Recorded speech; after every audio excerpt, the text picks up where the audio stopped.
ओम सदगुरुवे नमः। Most welcome in world of physics.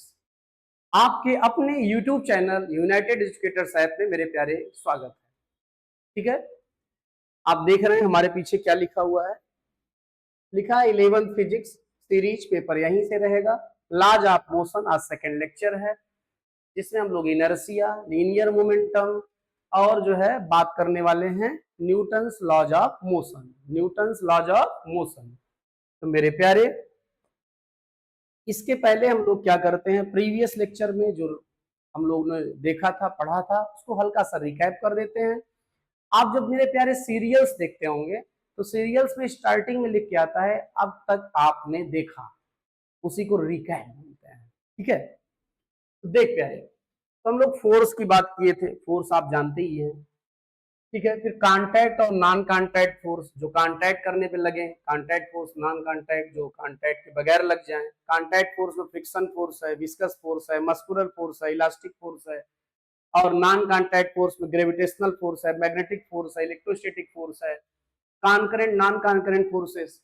Concurrent force, if all forces which are present acting on the same point, single point, concurrent force है, otherwise non concurrent force है। concurrent force rotational motion नहीं होने देते हैं। क्यों नहीं होने देते हैं, कैसे नहीं होने देते हैं, इस system of particles and rotational motion chapter में हम लोग डिस्कस करेंगे। ठीक है, और फिर आगे है बैलेंस्ड एंड अनबैलेंस्ड फोर्स। जैसे किसी ऑब्जेक्ट पे बहुत सारे फोर्स लिखे लगे हों, बहुत सारे फोर्स लगे हों, और वो सारे फोर्स जो है न तो उसकी पोजीशन चेंज कर पा रहे हैं, मतलब न पोजीशन ऑफ रेस्ट चेंज कर पा रहे हैं, न पोजीशन ऑफ मोशन चेंज करने पा रहे हैं।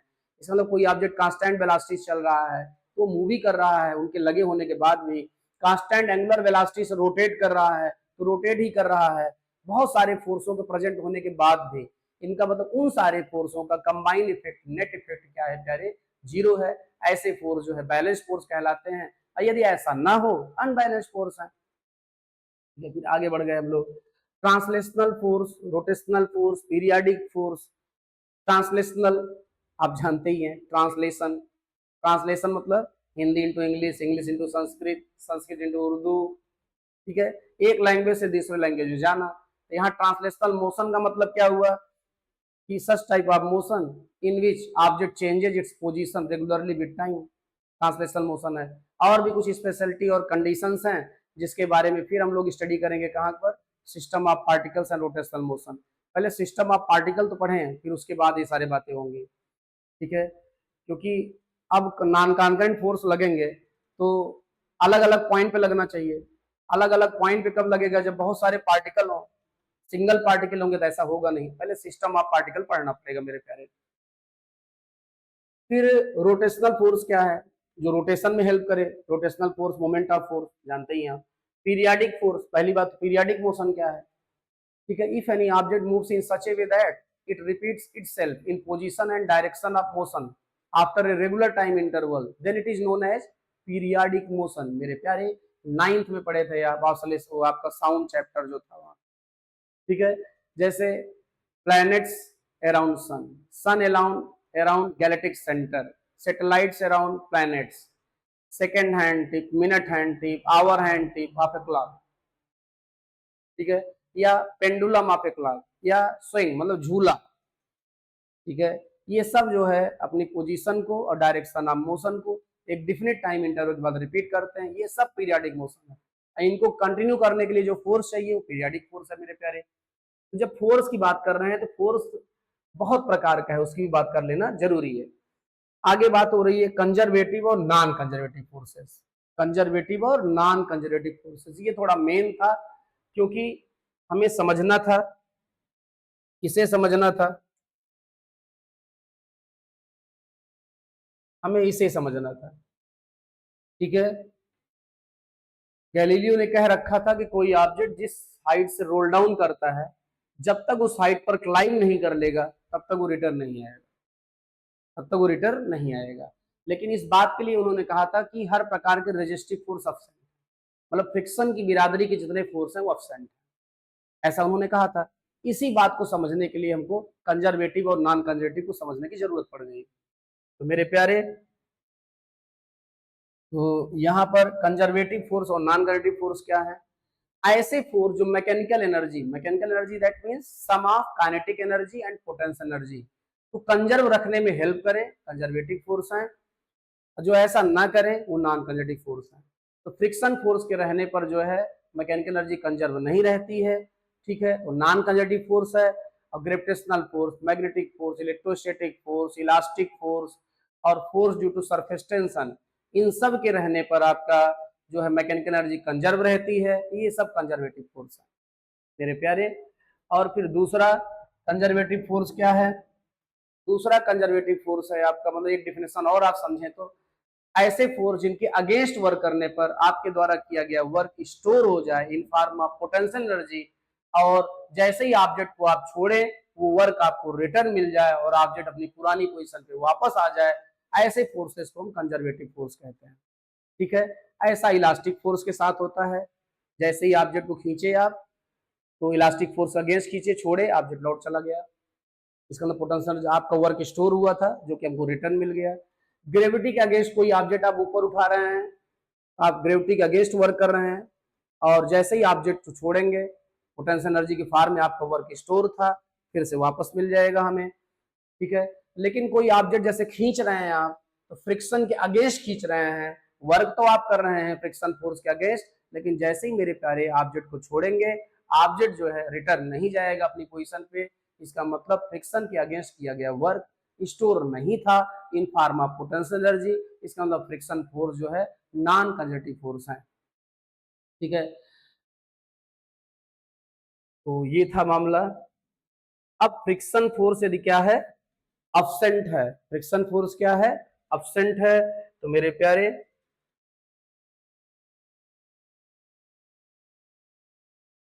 फ्रिक्शन फोर्स यदि क्या है, अब्सेंट है, इसका मतलब मैकेनिकल एनर्जी का कंजर्व होना जरूरी है, क्योंकि नॉन कंजर्वेटिव फोर्स गायब है और नॉन कंजर्वेटिव फोर्स गायब है, इसका मतलब जो भी फोर्स है वो सब कंजर्वेटिव है, तो वो मैकेनिकल एनर्जी को कंजर्व रहने रखने में मदद करेंगे और उसे कंजर्व रहना चाहिए मेरे प्यारे। तो देखो हाईएस्ट पॉइंट पे जैसे ऑब्जेक्ट को आप ड्रॉप किए रोल डाउन कर रहा है, तो जब ड्रॉप किए तो उस समय उसकी काइनेटिक एनर्जी जीरो थी, टोटल एनर्जी पोटेंशियल एनर्जी के फॉर्म में थी। और हाईएस्ट पॉइंट पर फिर से काइनेटिक एनर्जी गायब हो जाएगी, फिर से टोटल एनर्जी पोटेंशियल एनर्जी के फॉर्म में होगी। और ये टोटल एनर्जी यहाँ की, टोटल एनर्जी यहाँ की बराबर तभी हो सकती है जब दोनों जगह का हाइट सेम हो। इसका मतलब जिस हाइट से ऑब्जेक्ट रोल डाउन हुआ है उसी हाइट तक उसको क्लाइंब करना पड़ेगा, तभी ये law of conservation of mechanical energy को फॉलो कर पाएगा। और law of conservation of mechanical energy को फॉलो करना इसे बहुत जरूरी है। इसका मतलब कोई ऑब्जेक्ट जिस साइड से रोल डाउन होगा उस साइड तक उसको क्लाइंब करना होगा, और ऐसा करने के लिए व्हाट एवर भी distance it have to travel, चाहे जितनी डिस्टेंस से चलनी पड़े कोई फर्क नहीं पड़ता है। भैया हो गैलीलियो भाई साहब ने क्या किया, इस जो सरफेस है इसको हॉरिजॉन्टल कर दिया, हॉरिजॉन्टल कर दिया, इन्होंने ये प्रूफ कर रखा है, अभी आप देख भी रहे हैं जिस हाइट से वो रोल डाउन हुआ है उसी हाइट तक क्लाइंब करेगा तभी वापस आएगा। अब हॉरिजॉन्टल कर दिए हैं, ना तो क्लाइंब करेगा उस हाइट तक ना वापस आएगा, इसका मतलब कांस्टेंट वेलोसिटी से वो फॉरवर्ड डायरेक्शन में मूव करता रहेगा। अब यहाँ पर फ्रिक्शन फोर्स तो गायब ही कर चुके हैं, मतलब किसी प्रकार का कोई रेजिस्टिव फोर्स नहीं है मेरे प्यारे, लेकिन ग्रेविटी नीचे लग रही है, रिएक्शन फोर्स किधर लग रहा है, ऊपर लग रहा है, दोनों एक दूसरे को बैलेंस कर दे रहे हैं, तो नेट फोर्स की अब जीरो है। इसका मतलब नेट एक्सटर्नल फोर्स के अब्सेंस में ऑब्जेक्ट कांस्टेंट वेलोसिटी से आगे की ओर मूव कर रहा है। इसका मतलब एरिस्टोटल यहाँ हार गए थे, क्योंकि एरिस्टोटल ने कहा था to continue motion of any object you have to apply external force in form of push और पुल कंटिन्यूअसली।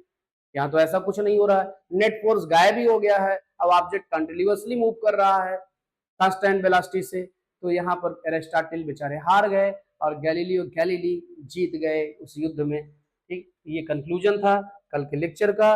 मेरे प्यारे फिर थैंक्स बोला गया आपको, अब चलते हैं आज थैंक्स बोलने की व्यवस्था बनाते हैं। आज हम लोग बात करने जा रहे हैं, किसकी बात करने जा रहे हैं भैया हो, देखिए जिसकी भी बात करने जा रहे हैं आपको दिखे तो पहले वो जूम कर दें, जूम, कि भैया एआई भाई साहब हैं, ये थोड़ा कोई भी चीज काम जल्दी कर देते हैं तो इनकी मदद लेना बड़ी जरूरी होता है। तो मेरे प्यारे जरा देखें ये कह रहे हैं hello, inertia is the tendency of an object to resist changes in its state of motion. In simpler terms, it's how much an object wants to keep doing what it's already doing. Inertia क्या है? Inertia किसी object की tendency है जिसके कारण ये resist करता है अपनी पोजीशन में होने वाले किसी प्रकार के चेंज में, किसी प्रकार के चेंज में। अब दूसरे शब्दों में प्यारे कह रहे हैं कि in simpler terms, it's how much an object wants to keep doing what it's already doing. ये कह रहे हैं कि इनर्शिया किसी ऑब्जेक्ट की वो टेंडेंसी है जिसके कारण कोई ऑब्जेक्ट जो कर रहा है, जो कर रहा है उसको करते रहने के लिए कितना अपोज कर पाता है। ठीक है, मतलब उसको कंटिन्यू रखने के लिए वो क्या कर पाता है। मेरे प्यारे जरा ध्यान दें। अब इनर्शिया है क्या? इनर्शिया है क्या? अब यहाँ आगे भी देख लें कि इनर्शिया डायरेक्टली प्रोपोर्शनल है मास के, फिर न्यूटन्स फर्स्ट लॉ इनर्शिया है। ये सब तो आप पढ़ते ही रहे हैं। इन भाई साहब एकदम छोटा कर दे रहे हैं, इधर किनारे चलिए। और हम लोग बात कर रहे हैं किसकी? हम लोग बात कर रहे हैं अभी इनर्शिया की। किसकी बात कर रहे हैं? इनर्शिया। इनर्शिया, ठीक है। Such tendency of any object due to which it opposes in any change of its position. इसका पोजीशन ऑफ रेस्ट है, पोजीशन ऑफ रेस्ट को मेंटेन रखना चाहेगा। पोजीशन ऑफ मोशन है तो कांस्टेंट वेलोसिटी से पोजीशन ऑफ मोशन को continue रखना चाहेगा ये, ठीक है। पोजीशन ऑफ रोटेशन है, पोजीशन ऑफ रोटेशन को कंटिन्यू रखना चाहेगा कांस्टेंट एंगुलर वेलोसिटी से। और पोजीशन ऑफ पीरियाडिक मोशन है तो पीरियाडिक मोशन को कंटिन्यू रखना चाहेगा, ठीक है, सेम फ्रीक्वेंसी और सेम टाइम पीरियड से, सेम एम्पलीट्यूड से। ठीक मेरे प्यारे, तो अब जरा देखें इनर्शिया का कुछ एग्जांपल्स आपके सामने हैं यहाँ पे।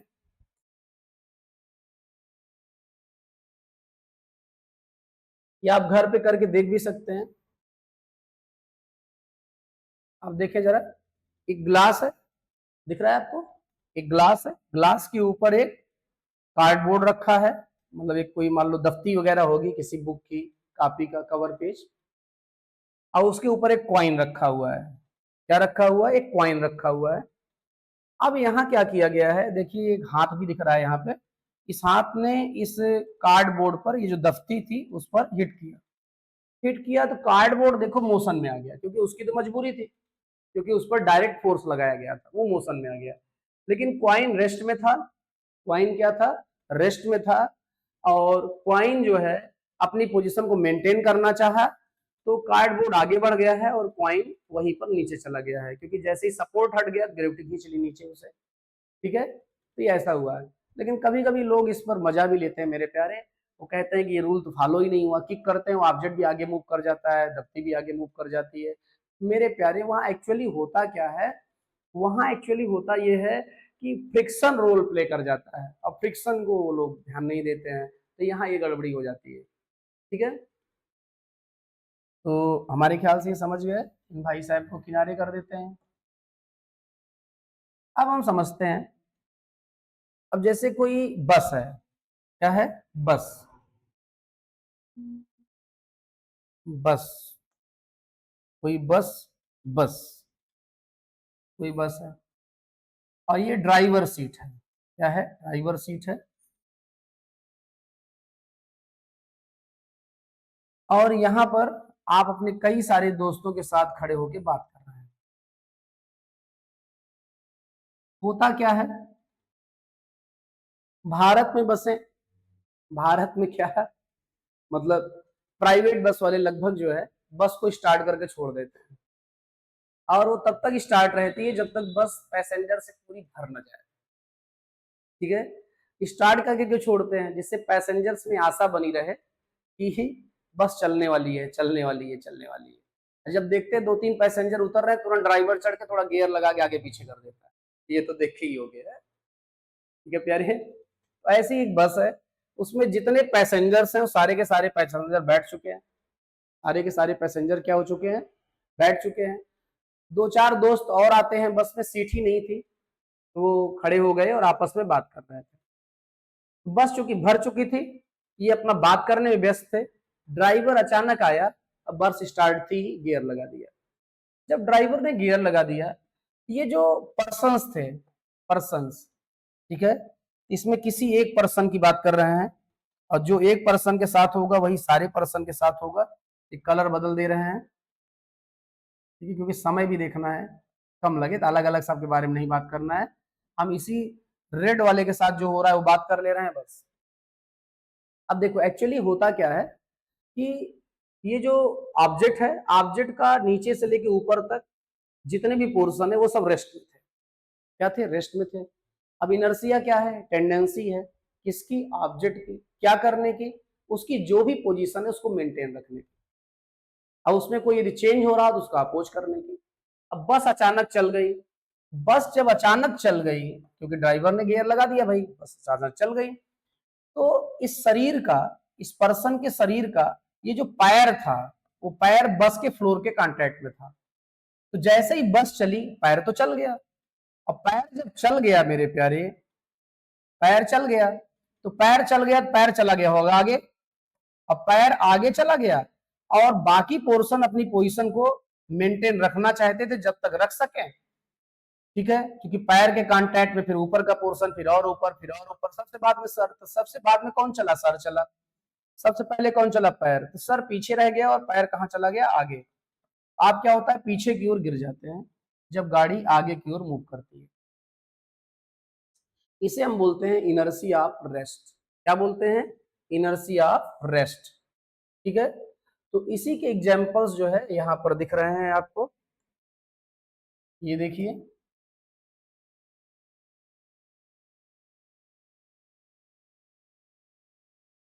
यहाँ देखिए,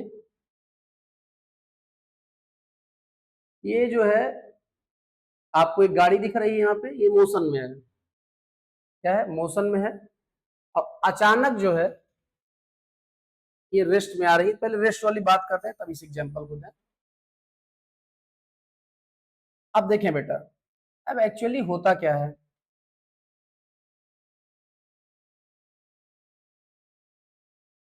अब जैसे गाड़ी अब चलने लगी है, गाड़ी क्या होने लगी है? चलने लगी है। ड्राइवर भाई साहब कांस्टेंट वेलोसिटी से गाड़ी चल रही है। किस वेलोसिटी से? कांस्टेंट वेलोसिटी से गाड़ी चल रही है। ये जो दोस्त हैं, ये फिर से आपस में बात कर रहे हैं। दोस्त फिर से आपस में क्या कर रहे हैं? बात कर रहे हैं। सारे दोस्त खड़े हैं। अब जो है केवल बात कर रहे हैं येलो वाले की। यही सबके साथ होगा जो इसके साथ होगा।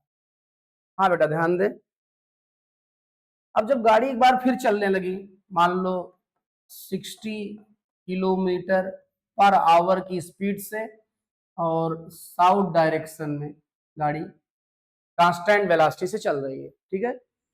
अब क्या हुआ कि इसमें जो है ये जो पर्सन इस पे खड़े थे बस के फ्लोर पर, उनसे उनकी बॉडी के हर पार्ट जो है उसी वेलोसिटी से आगे की ओर मूव कर रहा है, ठीक है। अब यूजुअल हो गए, वो आदत पड़ गई, उसी वेलोसिटी से आगे की ओर मूव कर रहा है, ठीक है।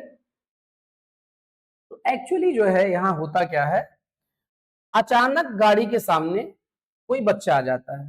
अब बिना पहिया के बस चल रही है, अचानक गाड़ी के सामने क्या होता है, कोई बच्चा आ जाता है और ड्राइवर जो है ब्रेक पे चढ़ बैठता है, ब्रेक पर चढ़ बैठता है ड्राइवर। अब ये सब तो आपस में बात करने में मस्त थे, ऐसे बतिया रहे थे जैसे बगिया में खड़े हो, ठीक है ना। अचानक ब्रेक लगा दिया, अभी इन सबको पता तो था नहीं, ब्रेक लग गया। अब ब्रेक जैसे ही लगा, तुरंत खबर मिली पैर को। किसको खबर मिली? पैर को। पैर तो रुक गया गाड़ी के रुकते ही। अब गाड़ी के रुकते ही पैर रुक गया, लेकिन बाकी पोर्शन अपने पोजीशन ऑफ मोशन को मेंटेन रखना चाहते हैं। लेकिन पैर से जो अटैच है वो पहले मजबूर होगा, उससे जो अटैच है वो फिर उसके बाद मजबूर होगा, सबसे बाद में कौन मजबूर होगा? सर। इसका मतलब जैसे ही गाड़ी रुकेगी, जैसे ही गाड़ी क्या होगी? रुकेगी, तो पैर तुरंत रुक जाएगा। जैसे ही गाड़ी रुकेगी मतलब वेलोसिटी जीरो होगी या वेलोसिटी कम होगी, तुरंत पैर जो है स्लो हो जाएगा या रुक जाएगा। तो पैर तो अपनी जगह पर रह जाएगा, लेकिन बाकी पोर्शन अपनी पोजीशन ऑफ मोशन को मेंटेन करना चाहेंगे, तो बाकी पोर्शन आगे बढ़ जाएगा। ठीक है, तो ये प्यारे आगे की ओर गिर जाएगा, ब्रेक लगेगी किधर गिर जाएगा, आगे की ओर गिर जाएगा, इसे हम इनर्शिया ऑफ मोशन कहते हैं। इसके पहले वाला क्या था, इनर्शिया, ये क्या था आपका, ये अभी जो बात की जा रही है ये है इनर्शिया ऑफ मोशन। इसके पहले जो बात की गई थी वो था inertia of rest, inertia of rest. अब इसको आप ऐसे भी समझ सकते हैं, जैसे एक छोटा सा बच्चा है, ठीक है, वो जन्म लिया और धीरे धीरे बड़ा हुआ, 2.5 साल 3 साल का हो गया है, ठीक है, अपनी मम्मी के साथ या दोस्तों के साथ खेलते कूदते बड़ा हुआ, उसकी यही डेली रूटीन था।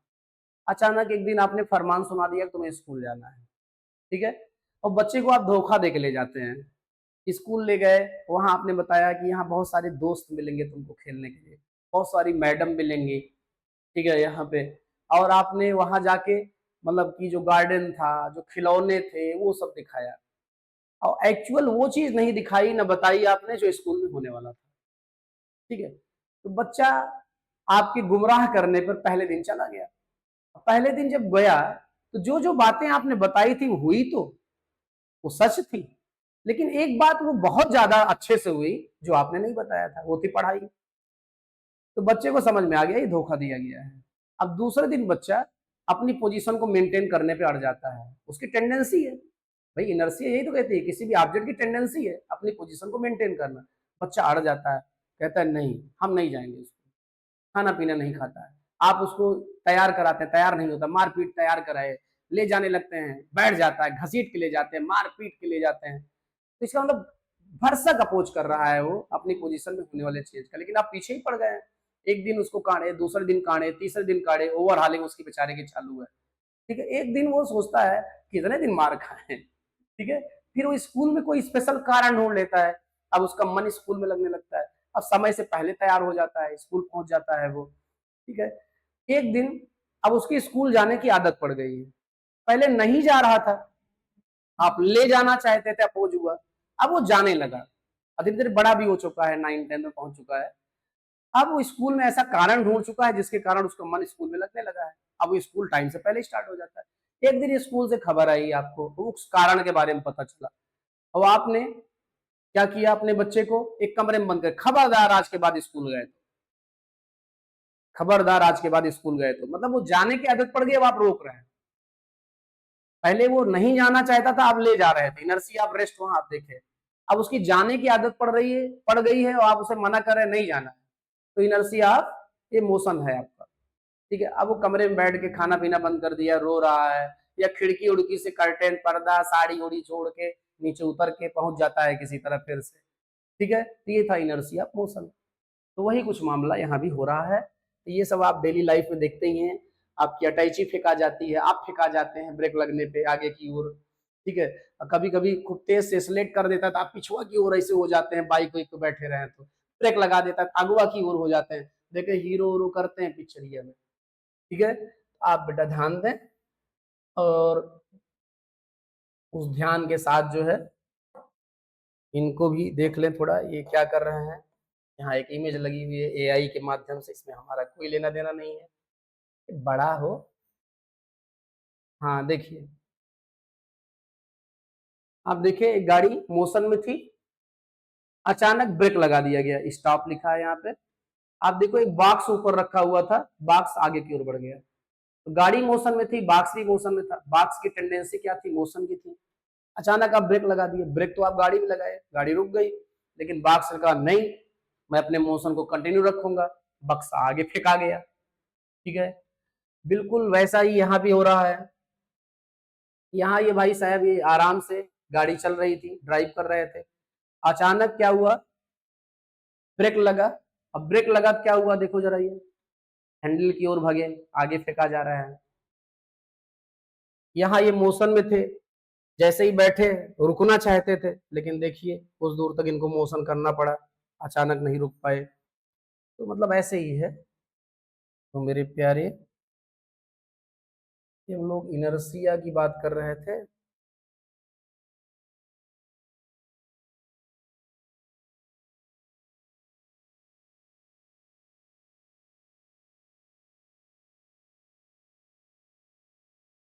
ठीक। और ये दोनों एग्जाम्पल भी आपको देखते रहे, थोड़ा थोड़ा बड़ा कर दे रहे हैं। आप चाहेंगे तो एक बार फिर से देख लेंगे, वैसे आप चाहेंगे नहीं। ठीक है, क्यों? क्योंकि पता नहीं कितनी बार देख चुके हैं। अब हम आ गए कहाँ पे? Linear momentum. कहाँ आ गए? Linear momentum. ये जाओ आप, आपको कौन बुलाया? तो लीनियर मोमेंटम जरा देखें क्या है। लीनियर मोमेंटम क्या है? Product of mass and velocity. Product of mass and velocity known as linear momentum. ठीक है, तो वैसे तो आप ये जानते ही हैं। आप जाओ यहाँ से, परेशान मत करो भाई, आप इधर जाओ। तो अभी हम लोग बात कर रहे हैं इसकी, लीनियर मोमेंटम। लीनियर मोमेंटम मेरे प्यारे, लीनियर मोमेंटम क्या होता है? वेक्टर पी से डिनोट करते हैं। Product of mass and velocity known as linear momentum. ठीक है, what will be direction of linear momentum? Same as velocity. Velocity क्या डायरेक्शन होगी? Same as displacement. डिस्प्लेसमेंट क्या डायरेक्शन होगी? चेंज इन पोजीशन की जो डायरेक्शन होगी। बस करो। पोजीशन क्या होगा? जब किसी पॉइंट को ओरिजिन से ज्वाइन कर देंगे और ओरिजिन से उस पॉइंट की ओर पोजीशन वेक्टर डायरेक्शन हो जाएगी। ठीक है, अब इसकी यूनिट क्या होगी? यूनिट, यूनिट फार्मूले से निकला करती है। मास की यूनिट क्या होगी? केजी। वेलोसिटी की यूनिट क्या होगी? हाँ, तेज से बोलो, मीटर पर सेकंड। बहुत सही, केजी इंटू मीटर पर सेकंड। तो मोमेंटम में हमारे ख्याल से कोई प्रॉब्लम आपको होगी नहीं। इसको थोड़ा छोटा करके, क्योंकि बड़ा ज्यादा लिख दिए हैं। आप चलिए किनारे। ये हो गया आपका क्या? मोमेंटम। अब न्यूटन्स लॉज ऑफ मोशन की बात करते हैं। इसकी बात करते हैं, न्यूटन्स लॉज ऑफ मोशन की बात करते हैं। ठीक है, और चले चलते हैं नेक्स्ट पेज पे।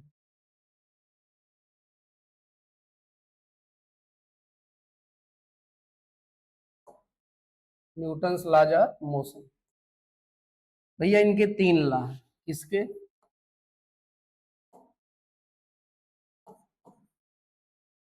Newton's laws of motion. इनका पहला लॉ है मेरे प्यारे, फर्स्ट लॉ, जिसे हम लॉ ऑफ इनर्शिया भी कहते हैं। लॉ ऑफ इनर्शिया भी कहते हैं इनके फर्स्ट लॉ को। अभी हम लोग बात ही कर चुके हैं। If any object is in rest remains in rest, if it is in motion remains in motion in the absence of net external force. फिर से, if any object is in rest remains in rest, if it is in motion remains in motion in the absence of net external force. ठीक है, तो अब इसी की बात Galileo किए थे। अरिस्टोटल गैलीलियो में युद्ध ही इसी बात पे हुआ था। तो उन्होंने कहा था मोशन को कंटिन्यू करने के लिए नेट फोर्स की जरूरत है लगातार। इन्होंने, अरिस्टोटल ने। और गैलीलियो ने कहा नहीं नहीं, कोई ऑब्जेक्ट मोशन कर रहा है, मोशन करता ही रहेगा, और नेट एक्सटर्नल फोर्स जीरो होगा तब भी कोई दिक्कत नहीं है। ठीक है मेरे प्यारे, तो वो आप बात कर ही चुके हैं। तो लॉ ऑफ इनर्शिया तो अच्छे से बात हो चुकी है।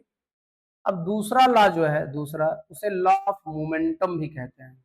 Law of momentum. Law of momentum, rate मतलब external force, net external force, net external force will be proportional to, will be proportional to time rate of change of, time rate of change of linear momentum। ये इनका second law है। Net external force will be proportional to time rate of change of linear momentum, या rate of change of linear momentum will be directly proportional to net external force। ठीक है, तो यहां प्यारे जो है, यहां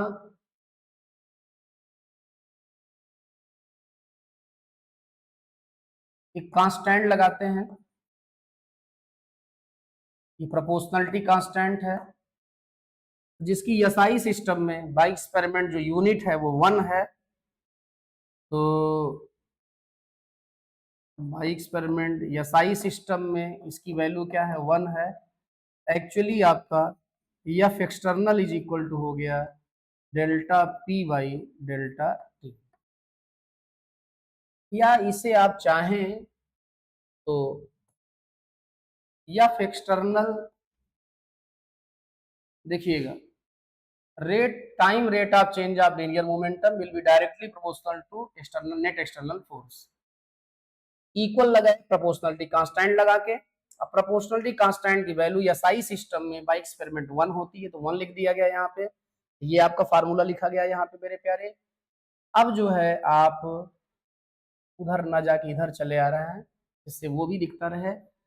अब F external is equal to हम चाहें तो हम ये भी लिख सकते हैं dp बाई dt। क्यों प्यारे?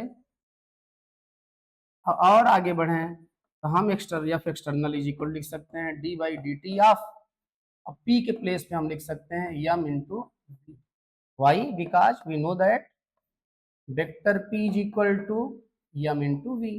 अब ये भी बात किए थे हम लोग। अब यहाँ पे मेरे प्यारे ये F external is equal to हो जाएगा, m है कांस्टेंट, बाहर चलाएगा, ये हो गया dv by D T. dv by D T को घूर के देखो, क्या करो, dv बाई डी टी को घूर के देखो। ये जो dv बाई डी टी है आपका, ये मेरे प्यारे, हाँ बोलो, एक्सेलरेशन है। क्या है? ये एक्सेलरेशन है आपका dp बाई डी टी, ठीक है। और क्यों? Because a is equal to dv by D t होता है, पढ़ रखे हैं मोशन स्ट्रेट लाइन चैप्टर में। F is equal to m a आ गया। फोर्स की डायरेक्शन क्या होगी? वही होगी जो किसकी डायरेक्शन है, एक्सेलरेशन की, ठीक है। यूनिट क्या होगी? तो यूनिट प्यारे F is equal to actually है एम ए, एम को आप बोलते हैं केजी और एक्सेलरेशन को मीटर पर सेकेंड स्क्वायर, तो KG metre per second square, और इसी को हम बोलते हैं न्यूटन। क्या बोलते हैं? न्यूटन। अब आपके मन में ये तो नहीं आ रहा है न्यूटन क्यों बोलते हैं? आनंद सिंह सर्च किए होते जिसकी यूनिट को हम आनंद बोलते हैं, ठीक है। तो भाई साहब किए तो न्यूटन बोल रहे हैं, तो हम उनको उसके लिए उनका विरोध थोड़ा कर सकते हैं मेरे प्यारे। अब जो है आपका यूनिट हो गई, यहाँ न्यूटन हो गई, क्या हो गई? न्यूटन। अब ये मामला हुआ अभी किस सिस्टम में? एम के एस, मीटर किलोग्राम सेकेंड, या कौन सा सिस्टम? SI system. कौन सा system? International system of units. अब जैसे यही मामला हमको चाहिए किसमें? सीजीएस में। किसमें चाहिए? सीजीएस में। तो बेटा देखें, 1 newton is equal to KG metre per second square है। ये 1 newton is equal to KG की जगह क्या लिख सकते हैं आप? केजी की जगह पे 1000 ग्राम, मीटर की जगह पे 100 सेंटीमीटर, 100 सेंटीमीटर, और सेकेंड तो हर सिस्टम में यही रहता है। तो 1 न्यूटन इज इक्वल टू, ये हो गया आपका 10⁵ या इतना, ये हो गया ग्राम सेंटीमीटर पर सेकेंड स्क्वायर, ठीक है। और 1 न्यूटन इज इक्वल टू क्या हो गया? इसी को हम डाइन बोलते हैं। क्या बोलते हैं इसको हम? डाइन। तो 1 न्यूटन इज इक्वल टू क्या हो गया मेरे प्यारे? 1,00,000 डाइन के।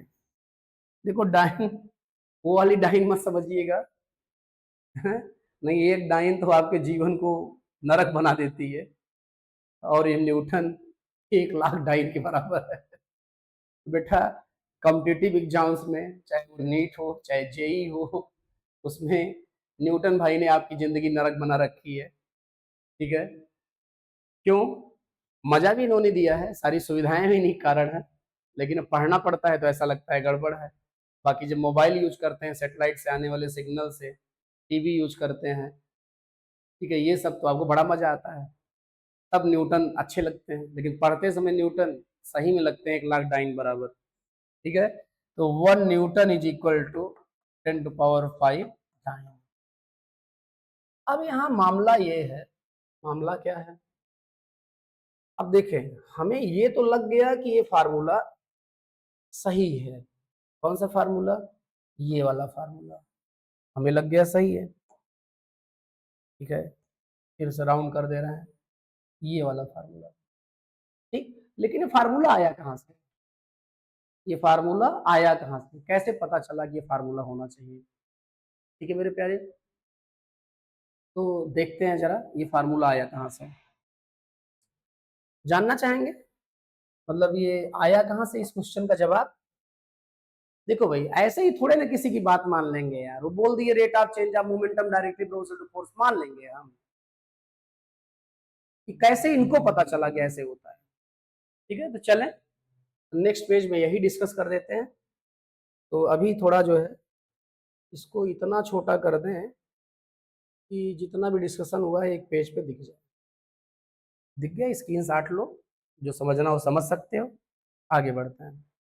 तो मेरे प्यारे, बात करनी है, बहुत बात करते हैं भाई आप, F external is equal to delta P by delta T, ये आया कहाँ से? एक्चुअली यदि हमको बात करनी है ये कहाँ से आया, तो हमको बात करनी है एफ, अब पी में छुपा है एम और वी, क्योंकि पी बराबर क्या होता है, पी बराबर आपका होता है M V, P M V और टी, इन चारों में हमको क्या रिलेशन होता है ये बात करनी है। ठीक है, किसमें किसमें? पी में, एफ में, एम में, वी में और टी में। देखिए प्यारे, चार लोगों को एक साथ हम फ्री छोड़ दें तो उनके बीच में क्या रिलेशन है हम नहीं पता कर सकते। ऐसे ही हंसने के लिए एग्जाम्पल, एग्जाम्पल बहुत है, 16-17 साल हो गए ना पढ़ाते हुए, तो समझाते कैसे हैं थोड़ा बहुत सीखा है आप लोगों से। एफ, एम, वी और टी, ये चार दोस्त थे नहीं, ये कब दोस्त होंगे कब दुश्मन होंगे आपको पता नहीं। इन चारों लोगों को एक कमरे में आप बंद कर दिए और आधे घंटे बाद आप कमरा खोले, तो आप उनको देख के ये नहीं बता सकते हैं किसने किसको कितना काढ़ा है। काढ़ना जानते हैं? घड़ा में एक पत्थर का होता है, उसको काड़ी बोलते हैं, और एक मूसल होता है, दोनों तरफ कोनिकल होता है, और उसी से, इसी को काढ़ना बोलते हैं। ये हमारी बड़ी माँ बहुत इस्तेमाल करती थी, इसलिए इस शब्द को बचा के रखे उन्हीं की याद में। तो किसने किसको कितना काढ़ा, मतलब किसको, किसने किसको कितना मारा। हो सकता है एफ और एम में लड़ाई हुई हो, फिर वी और टी मिलके एम को मार दिए हो, एफ वी और टी मिलके। फिर हो सकता है कि थोड़ी देर बाद ये पता चला हो गलती यम की नहीं थी, गलती वी की थी, तो यम ने भी वी को मारा हो, यम ने भी मारा हो, टी ने भी मारा हो। मतलब ऐसी बहुत सारी प्रोबेबिलिटी बनती है, तो हम ये कंफर्म नहीं कर सकते कि हुआ क्या होगा। लेकिन अब इन चारों में से दो को आप बाहर दरवाजे के अपने बगल खड़ा कर लें, तो जिनको बाहर खड़ा कर लिए कमरे के, वो वेरिएबल है कि कांस्टेंट है? कांस्टेंट है। अच्छा, आपके बगल खड़े हैं, नहीं लड़ेंगे, कोई चेंज नहीं होगा, कांस्टेंट है। बहुत सही।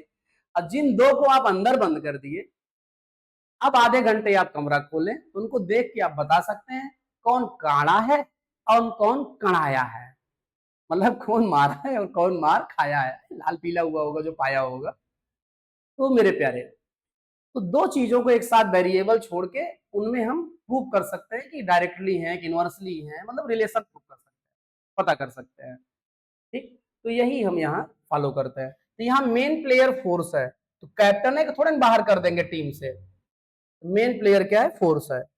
एक बार हम बात करेंगे फोर्स और मास में क्या रिलेशन है, वह रिलेशन पहले लिखने के बाद कहना है क्या रिलेशन होगा।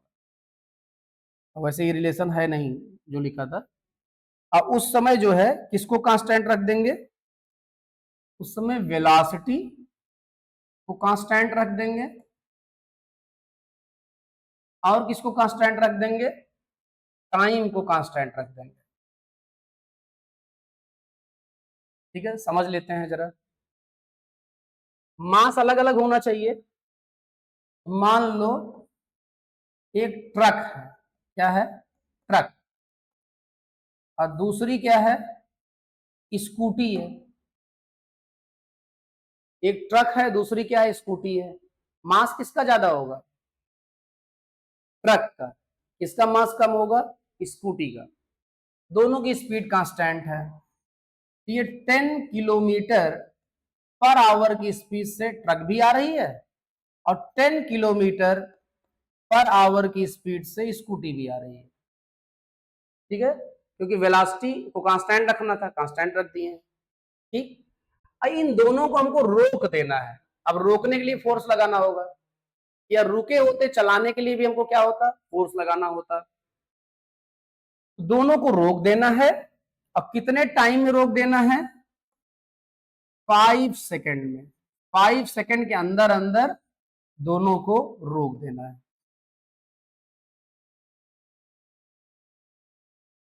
ठीक है, अब आप जरा देखो किस पर आपको फोर्स ज्यादा लगाना पड़ेगा, ट्रक पर कि स्कूटी पर।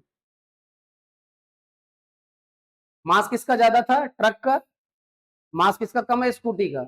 स्पीड वेलोसिटी दोनों की कांस्टेंट है, और सेम टाइम में ही रोकना है दोनों को। स्कूटी को कम फोर्स लगाना पड़ेगा, बहुत सही। ट्रक को ज्यादा फोर्स लगाना पड़ेगा। तो मास ज्यादा था ट्रक का।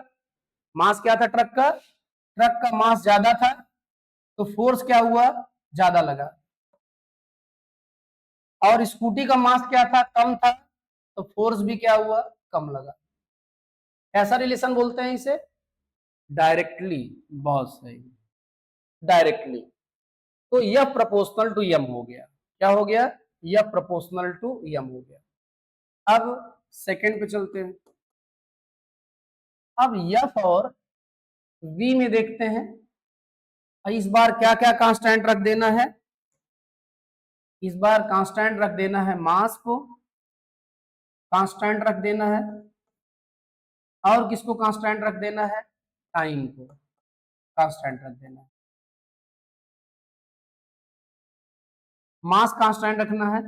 जब हमारे पास ऑप्शन है तो रिस्क क्यों लें। हमने दोनों स्कूटी सेलेक्ट कर लिया।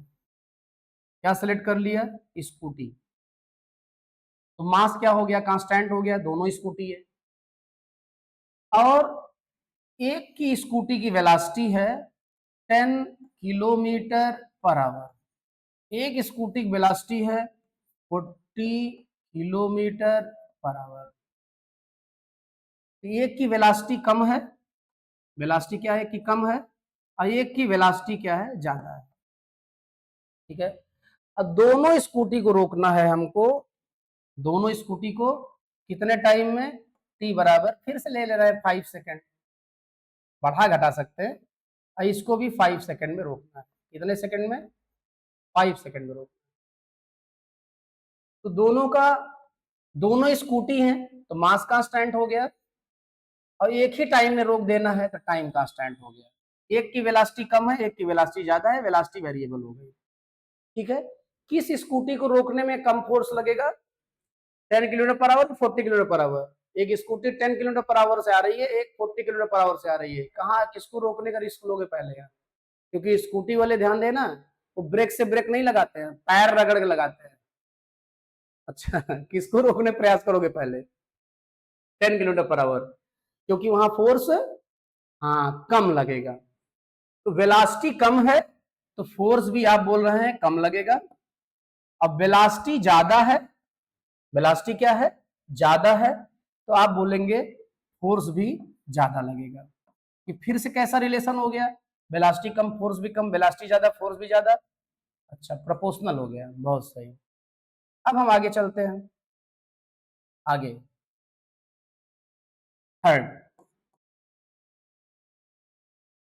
अब बात कर रहे हैं एफ और टी की। क्या क्या कांस्टेंट रहना है, तो कांस्टेंट रहना है इस बार जो है, यम को कांस्टेंट रहना है, और किसको कांस्टेंट रहना है, वी को कांस्टेंट रहना है। ठीक है, अब देखो यम को कांस्टेंट रहना है, फिर से दोनों स्कूटी,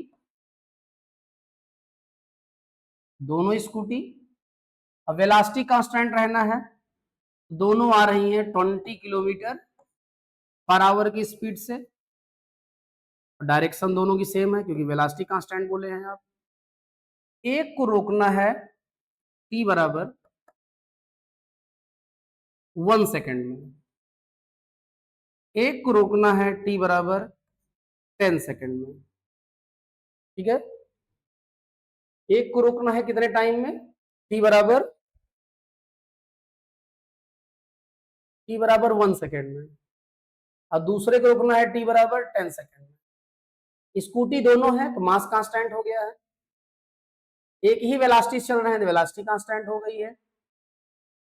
एक को 1 सेकेंड में रोकना है तो यहाँ टाइम कम है और यहाँ टाइम ज्यादा है। जिस स्कूटी को जल्दी रोकना होगा वहां पे फोर्स ज्यादा लगाना पड़ेगा, बहुत सही। और जिस स्कूटी को देर से रोकना है वहां फोर्स थोड़ा थोड़ा करके कुछ देर तक लगा सकते हैं, बहुत सही। इसका मतलब टाइम कम रहेगा तो फोर्स ज्यादा लगाना पड़ेगा, और टाइम आपको ज्यादा मिलेगा तो थोड़ा थोड़ा फोर्स लगा के कुछ देर में रोक सकते हैं, यहाँ फोर्स कम लगाना पड़ेगा। तो टाइम कम था तो फोर्स ज्यादा था, और टाइम ज्यादा है तो फोर्स क्या है, कम है, फोर्स क्या है, कम है। तो मेरे प्यारे यहाँ पे रिलेशन कैसा आ गया, इनवर्सली, बहुत सही। अब हम क्या करते हैं, अब हम पहले तो इसको क्या करते हैं, थोड़ा सा इसकी साइज को कम करते हैं आपको जिससे दिखने लगे। अब ये जो सारे कंक्लूजन जो है उनको हम कर देते हैं कंबाइन, क्या कर देते हैं, कंबाइन। एफ प्रोपोर्शनल टू हो गया यम और वी के, इनवर्सली हो गया टी। देखो किसी ऑब्जेक्ट को ब्रेक लगा रहे हैं या स्पीड अप कर रहे हैं, उसका मास तो नहीं बदल रहा है, लेकिन चेंज किस में कर रहे हैं आप, वेलोसिटी में, और कुछ ड्यूरेशन का इस्तेमाल कर रहे हैं, इसका मतलब डेल्टा टी भी है।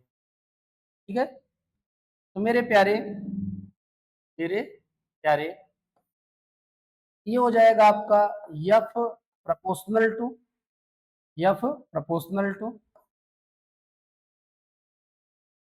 वेक्टर पे ध्यान देंगे। अब इसको चाहें तो आप डेल्टा लिख के और यम अंदर ले जा सकते हैं, क्योंकि कांस्टेंट के बारे में आप जानते हैं, अपनी जरूरत के हिसाब से हम कहीं भी ले जा सकते हैं, कहीं भी ले आ सकते हैं, तो लेके चले गए। और यम वी को हम क्या लिख सकते हैं, पी लिख सकते हैं। हमारे ख्याल से आप समझ गए होंगे ये कहाँ से आ गया, ये न्यूटन भाई साहब ने कहाँ से ये बोल दिया। तो ये बहुत बड़ी चीजें नहीं है, बस मामला क्या है, उस समय हम आप नहीं थे, आप रहे होते तो आप ही ये सेकंड ला दिए होते। ठीक है, इतना टफ थोड़े ना है। ठीक है, लेकिन बस यही है, किस्मत उनकी थी। अब हो सकता है आप ही रहे हो उस समय। अरे सुने नहीं हो, वसांस जीर्णान यथा विहाय, ये शरीर क्या है आपका, कपड़े हैं, वस्त्र है, जिसको हम लगातार बदलते रहते हैं, बिल्कुल वैसे ही जैसे पुराने कपड़े बदल दिए जाते हैं और नए कपड़े पहन लिए जाते हैं उसकी जगह पे, ऐसे ही अंदर कुछ है जो नहीं बदलता है, वो कई बार अलग अलग शरीर के साथ आता रहता है। तो हो सकता है आप ही न्यूटन रहे, खुश हो रो ये सोच के। लेकिन बहुत गालियां पड़ती है न्यूटन को, तो बहुत ज्यादा खुश भी मत होना, थोड़ा ऐसे फ्रेम से बाहर हो जा रहा है। आप चाहें तो स्क्रीन शॉट ले लेंगे और थोड़ा कहानी याद आ जाएगी क्या बोला गया है। ठीक है, आगे बढ़ते हैं। अब थर्ड लॉ बचा है, क्या बचा है, third law. Newton third law क्या कहता है, एवरी एक्शन है, एवरी एक्शन है equal and opposite reaction, every action है इक्वल एंड अपोजिट रिएक्शन। तो इनके थर्ड लॉ को हम एक्शन रिएक्शन भी बोलते हैं, एक्शन रिएक्शन लॉ। अब जैसे कोई ऑब्जेक्ट है, वन v1 वेलोसिटी से मूव कर रहा है, कोई दूसरा ऑब्जेक्ट है 2, v2 वेलोसिटी से मूव कर रहा है और दोनों सेम स्ट्रेट लाइन पर मूव कर रहा है। स्ट्रेट लाइन दोनों क्या है, सेम है, कोलाइड करेंगे। और कांस्टेंट वेलोसिटी से मूव कर रहे हैं तो इसका मतलब फोर्स क्या है, जीरो है। फोर्स क्या है, जीरो है, क्योंकि कांस्टेंट वेलोसिटी से मूव कर रहे हैं, एक्सेलरेशन जीरो है। क्या जीरो है, एक्सेलरेशन जीरो है। और एक्सेलरेशन यदि जीरो है तो आप जानते हैं F बराबर ma होता है, तो फोर्स भी जीरो है। इसका मतलब नेट फोर्स क्या है, यहाँ पे जीरो है, ये मूव कर रहे हैं। अब ये दोनों कोलाइड करेंगे, दोनों जब कोलाइड करेंगे तो ये 1 है और ये 2 है, तो 1 फोर्स लगाएगा 2 पर, तो force on 2 due to 1, force on 2 due to 1।